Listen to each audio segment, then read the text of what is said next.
Doggy says that lady is trying to get rid of Grandma. My daughter said this right after playing with the family dog at my parents' house. Both I and my sister-in-law, who had been called that lady, were taken aback. Hey, what are you saying? I'm so sorry, my daughter.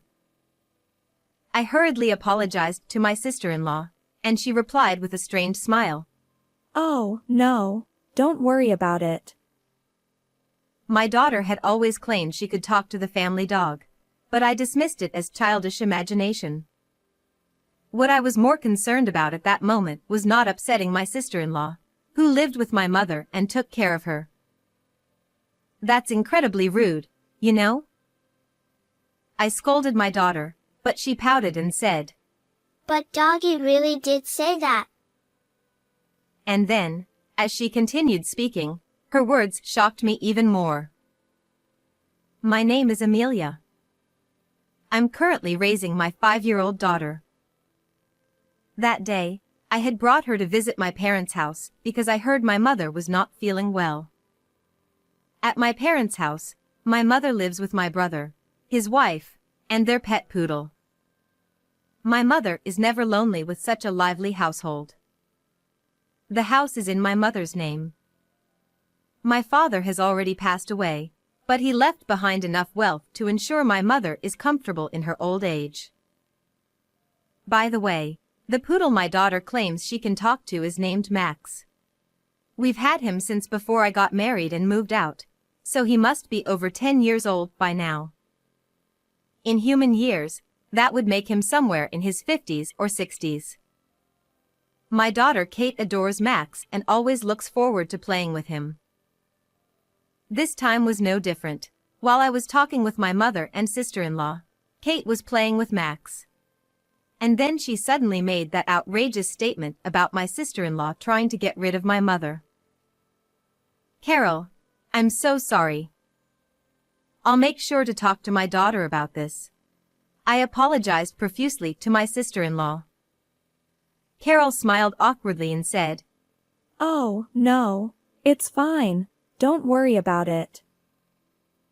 Although I sensed something off about Carol's response, I was more focused on dealing with Kate. Kate, you need to apologize to Carol. What you said was very rude. I scolded her. Kate, who had been laughing and playing with Max, suddenly got serious. But it's true. Doggy really said that. She pouted.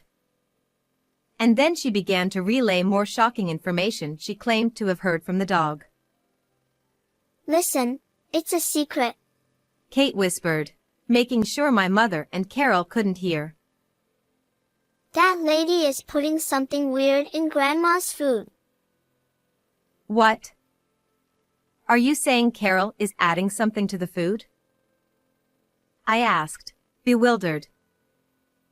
I don't really know. Doggy said there's a strange smell in Grandma's food, and every time it's there, Grandma feels sick. This revelation stunned me because my mother had been inexplicably ill and had been rushed to the hospital multiple times recently. Can Max tell when this happens? I asked Kate, half believing, half doubting. Kate seemed to ask the same question to Max and then said, Well, when it gets dark, and it's the day they serve meatloaf. Does Doggy know what meatloaf is? Doggy understands human words.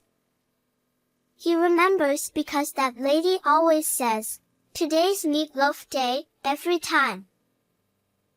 Kate continued talking to Max, and then she shared more disturbing information. On meatloaf days, the strange smell is always there, and it's getting stronger. Doggy says Grandma is getting weaker. The day before yesterday, lots of people came and took Grandma away.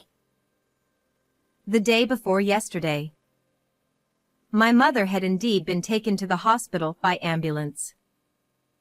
The lots of people were likely the paramedics. This recent hospitalization was why I had come to visit. The hospital had done food allergy tests but found no cause, dismissing it as a coincidence. But this seems too coincidental to be random. Could Kate really be talking to the dog? But I still couldn't fully believe it. Then Kate continued. Doggy has something to say. Doggy heard Uncle and Aunt talking. They don't think a dog can understand human words, so they talk about everything in front of Doggy. And what did they talk about? I asked, growing more alarmed. Kate relayed that she had overheard them plotting something. They want Grandma's inheritance. What's inheritance? You mean inheritance? I gasped. A 5-year-old wouldn't know about inheritance. Could this strange story be true? My mother did have an inheritance from my father, enough to ensure her comfort in old age, including the house and land. But the idea that my kind sister-in-law would harm my mother was hard to believe. I felt confused and couldn't dismiss my daughter's story as mere fantasy. Doggy loves Grandma and wants to help her. Doggy wants you to do something. Kate pleaded. Help Grandma? Yes, we must help her. I decided, still skeptical but willing to trust Kate and Max. So, I just said earlier that lady was trying to get rid of Grandma, right? If we don't act fast, that lady might hide the evidence. I'm sorry, Doggy, for giving us away. Kate finally realized that because of her actions, her beloved Grandma is in danger, and she's now in tears. Is Grandma going to die? Kate asked, almost in tears. No, we'll make sure she's safe. I reassured her. Anyway, as Kate said, we need to act immediately to prevent any tampering with evidence. I need to stop Carol and my brother's conspiracy. Carol had left the room, so I decided to act quickly to find the supposed poison in the kitchen. When I arrived, Carol was rummaging around. What are you doing, Carol? Oh, Amelia, just organizing the kitchen. There's so much clutter.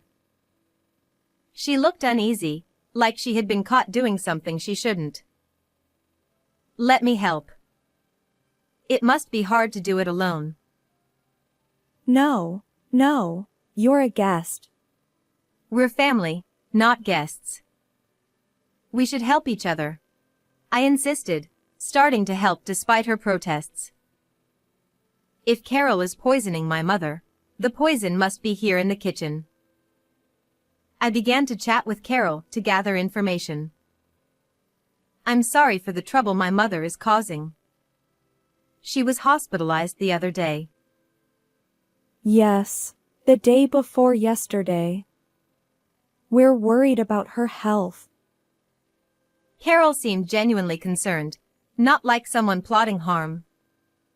Then Max barked and rushed into the kitchen, sniffing at a trash bag. Hey, Max, stay out of the kitchen. Carol tried to stop him, but Max, despite being called a poodle, is a dignified adult dog. He is about the size of a medium-sized dog.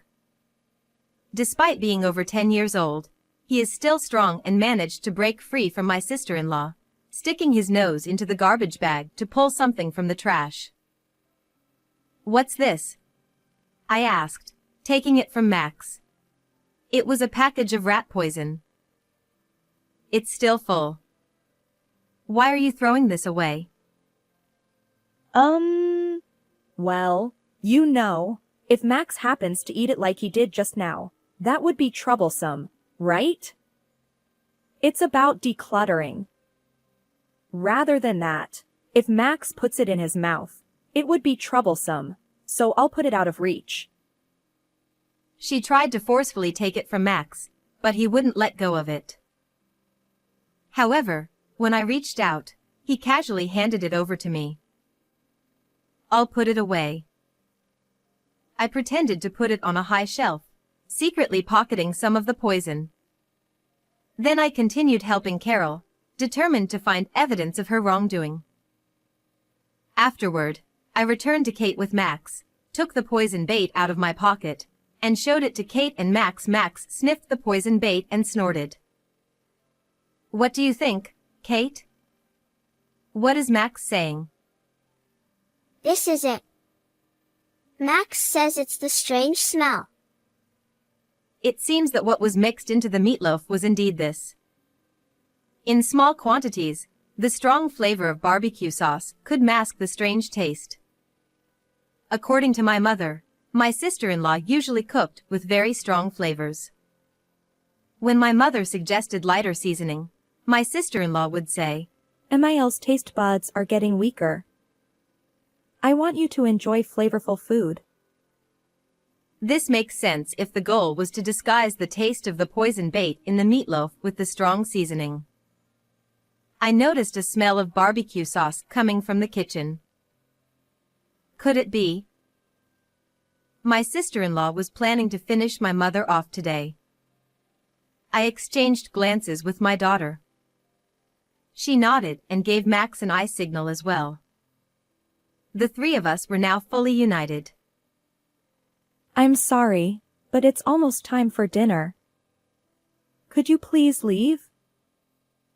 My sister-in-law gently spoke to me with a smile. It didn't look like the face of someone about to take a life. My daughter then came up with a clever idea. Hey, that smell is meatloaf, right? I want to eat it too. That's right. Since we're here, why don't we stay over? Yay! I can play with Doggy more. What? That would be inconvenient. My sister-in-law was visibly flustered, sweating nervously. What's inconvenient?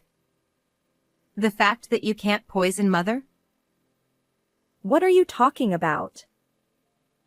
You heard my daughter earlier, didn't you? She said you were trying to get rid of Grandmother, according to Doggy. My sister-in-law's expression changed from calm to a sharp glare. Are you seriously going to believe your daughter's imagination? Yes, I will.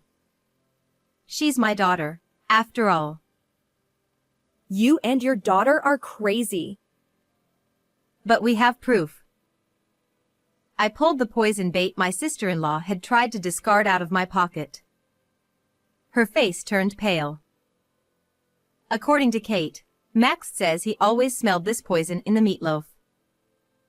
You served meatloaf the day before yesterday too, right? How do you know that? My sister-in-law was visibly shaken. Kate heard it from Max. And every time meatloaf was served, my mom ended up in the hospital. Well, that was not intentional. So, you admit it. You mixed something in on purpose. My sister-in-law bit her lip, realizing her slip of the tongue. I already told my mother. She won't eat anything you make anymore. Why are you saying such awful things? Does everyone believe this delusional little girl? She pointed at my daughter with hatred, but Kate looked her straight in the eye, unafraid. Max stood in front of Kate, growling protectively. My sister-in-law recoiled in fear. There's no one left in this house to support you, including the dog. It wasn't on purpose. It just happened to get mixed in while cooking. I understand. If that's what you say, then I'll choose to believe Carol. Thank goodness. Amelia, you won't abandon me, right? Sister-in-law showed a relieved, bright smile, but I retorted to her like this. If that's the case, please let me eat the meatloaf you prepared for Mother. What? No, you can't do that. Why not? If it wasn't intentional, then there shouldn't be a problem today, right? I pressed her, and she lowered her head, unable to say anything. Max said my brother was part of the plan. Is that true? She reluctantly nodded. You might as well give up. I'll call the police once my brother returns. My sister-in-law whimpered and collapsed in tears. But why serve meatloaf today? You just served it the day before yesterday. It had to be today. I needed MIL gone quickly because debt collectors are coming. I promised to pay off the debt with the inheritance. That's why. She wailed, sobbing for her selfish reasons. I looked down at her in disbelief. She tried to kill my mother for something like that. Unforgivable. I've recorded our conversation. There's no escaping now. My sister-in-law repeatedly apologized, bowing her head. Kate looked puzzled. Is it over? Is Grandma safe now? Max licked her cheek reassuringly. Later, my brother was arrested by the police who had arrived earlier. He tried to deny everything. I didn't do anything. I didn't know. But my sister-in-law, furious at being betrayed, confessed their conspiracy, and they both ended up behind bars. My mother was incredibly grateful. She said, If anything happens to me, all the inheritance goes to Amelia and Kate. Kate cheered as if she had just received candy. Thank you, Mom. But you have to live a long time. Yeah, Doggy would be sad if you left. Max barked in agreement. Our laughter echoed in the now peaceful house. How did you like this story? Don't forget to subscribe to our channel. See you in the next video.